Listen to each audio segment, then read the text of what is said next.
Ravi de vous retrouver pour ce nouveau numéro du Dessous des cartes. On démarre cette émission avec une photo prise en 2017 au moment de l'inauguration à Moscou de l'allée des dirigeants, une série de bustes en bronze des dirigeants russes avec notamment celui de Joseph Staline, aux grandes dames de l'ONG Mémorial, qui a beaucoup travaillé sur les crimes du stalinisme avant d'être interdite par le Kremlin. Beaucoup y ont lu la réhabilitation de la figure de Staline par Poutine, lequel revendique sa nostalgie de l'Empire soviétique, ce qui explique sans doute la froideur de son message de condoléances après la disparition de Mikhaïl Gorbatchev en août 2022, à ses yeux fossoyeur de l'URSS. La nostalgie de l'Empire, raison pour laquelle Poutine aurait envahi l'Ukraine en février 2022. Alors on a voulu savoir, au-delà de l'Ukraine, quels sont aujourd'hui les liens du Kremlin avec cet ancien espace soviétique, des États baltes jusqu'à l'Asie centrale. Sortons nos cartes. 15 pays indépendants ont remplacé l'ancienne Union soviétique.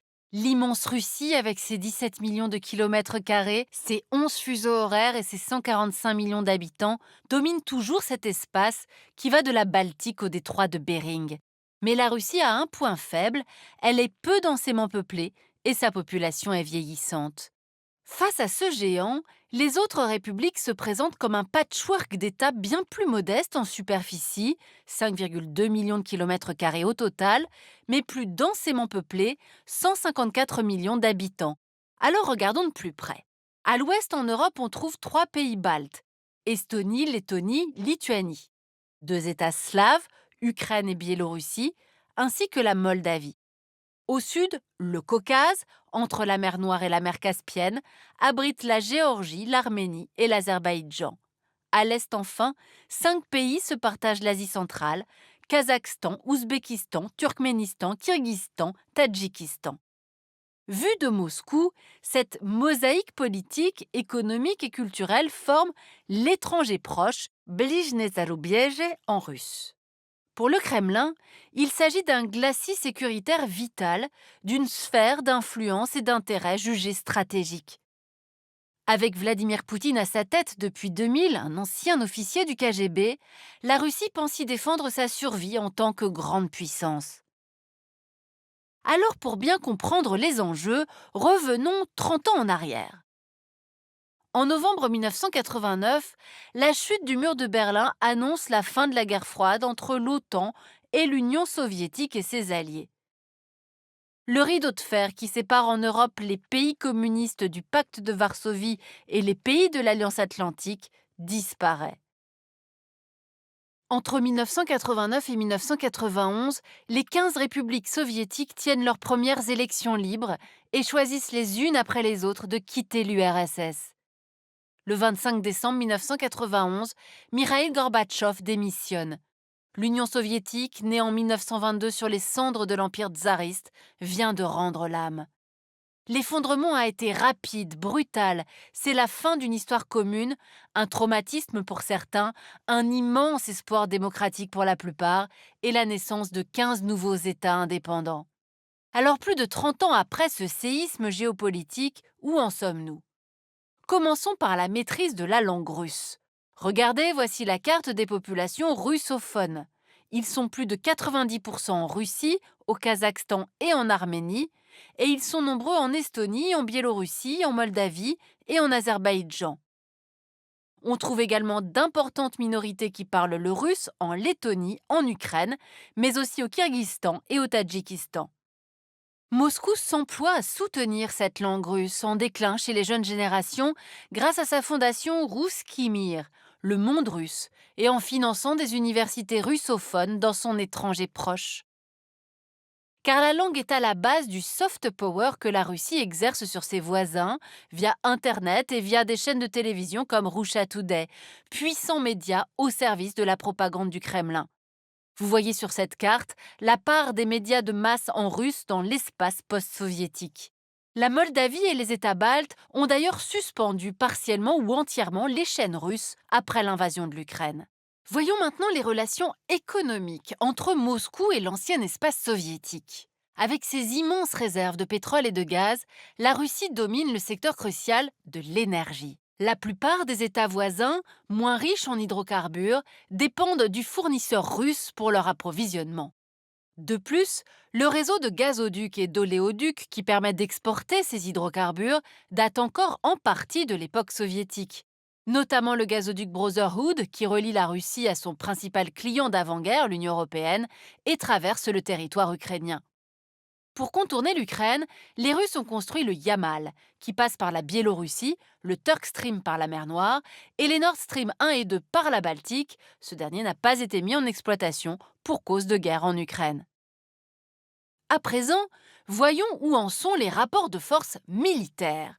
Entre la Russie, puissance nucléaire, et les nouveaux États indépendants, la relation, on va le voir, est asymétrique. Le Kremlin, on l'a dit, considère son étranger proche comme une zone tampon indispensable à sa sécurité. Grâce à des accords bilatéraux, il y déploie ses troupes dans les bases et facilités que vous voyez sur la carte, il y forme des officiers et y vend des armes. Moscou est aussi intervenu à plusieurs reprises dans son arrière-cour, en armant les deux parties dans la guerre qui oppose l'Arménie et l'Azerbaïdjan, et en alimentant des conflits séparatistes en Moldavie et en Géorgie, on y reviendra. En 2002, la Russie a fondé l'Organisation du traité de sécurité collective, au TSC, avec ses plus proches alliés, la Biélorussie, l'Arménie, le Kazakhstan, le Kirghizistan et le Tadjikistan.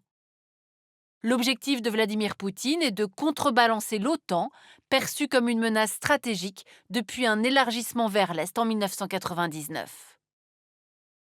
Cet ancien empire, il conforte l'importance de Moscou sur la scène internationale. Moscou qui joue de nouveau les premiers rôles depuis son intervention en Syrie et depuis le départ des Américains d'Afghanistan. Dans l'espace post-soviétique, la Russie est désormais en concurrence avec l'Occident et ce modèle démocratique qu'elle rejette, et avec la Chine autoritaire, dont elle n'a cessé de se rapprocher, et c'est ce qu'on va voir maintenant. Commençons par la confrontation entre Russie et Occident. Les pays baltes, Estonie, Lettonie, Lituanie, sont aujourd'hui des démocraties parlementaires. Ils ont été les premiers à rejoindre l'Union européenne dès 2004. La même année, ils choisissent le parapluie de l'Alliance atlantique, qui s'élargit alors encore plus vers l'Est, aux grandes dames de Moscou. Depuis l'annexion de la Crimée en 2014, ces États se retrouvent en première ligne face aux ambitions expansionnistes de la Russie.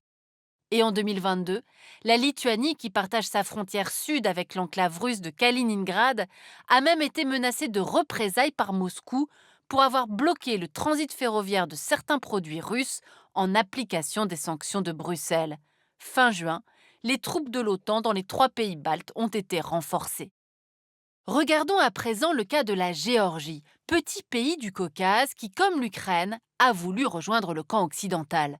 Après l'indépendance, la Russie a maintenu sa mainmise sur le pays en aidant militairement l'Abkhazie et l'Ossétie du Sud, 2 régions séparatistes qui représentent 20% du territoire géorgien, à faire sécession. Au début des années 2000, des passeports russes sont distribués en masse aux habitants. En 2003, soit 1 an avant la révolution orange en Ukraine, la révolution dite des Roses porte au pouvoir à Tbilissi un président pro-européen, Mikhail Saakashvili. Les relations avec Moscou se tendent un peu plus. 2008, alors que la Géorgie a entamé un processus d'intégration à l'Union européenne et à l'OTAN, les Russes mènent une guerre éclair contre les Géorgiens en Ossétie du Sud. Elle se termine par la victoire de Moscou, qui reconnaît les républiques séparatistes et a réussi à empêcher la Géorgie de sortir complètement de sa zone d'influence. Partons maintenant pour l'Asie centrale, où cohabitent en bonne intelligence les influences russes et chinoises. Les relations diplomatiques entre les autocrates de Moscou et de Pékin sont excellentes. Les 5 anciens membres de l'URSS ont développé d'étroites relations économiques avec la Chine, deuxième puissance économique mondiale. Grâce à ces nombreux investissements, Pékin détient ainsi une part importante de la dette publique du Kirghizistan et du Tadjikistan. En même temps, ces 2 pays ainsi que l'Ouzbékistan dépendent toujours des envois de fonds des migrants travaillant en Russie.